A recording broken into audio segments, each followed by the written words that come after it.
Хей, қалайсыздар? Менің атым Дайреп.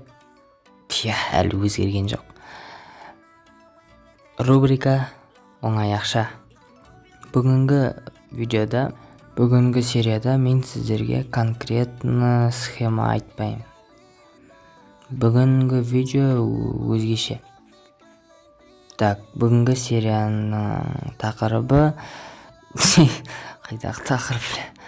Менің айтайын дегенім, всегда адамдарға көмектесіп жүріңіздер.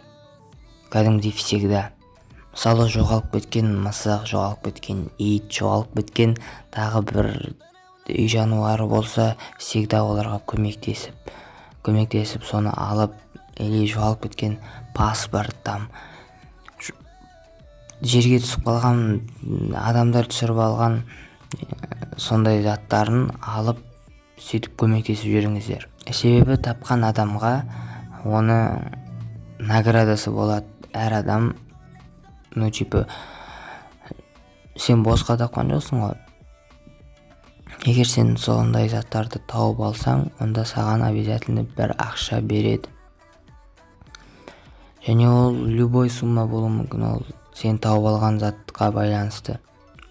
Сондықтан внимательный болыңыздар, және всегда баспен ойланыңыздар. Тек қана баспен. Барлығын алдын ала ойластыру керек. Осы видео ұнаса, лайк басып, комментарий жазуды ұмытпа.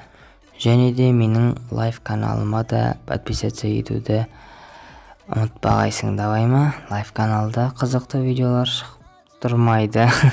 Лайв каналда мен өзім не істегім келеді, соны істеймін. Мысалы, мына каналда мен тек ақша табуға болатын схемаларды шығарам, ал лайв каналда мен не істегім келеді, соны жасаймын. Сондықтан ол жақта да кей кезде қызық видеолар шығып тұрады. Все, пока, мен көп қалып қойдым что-то.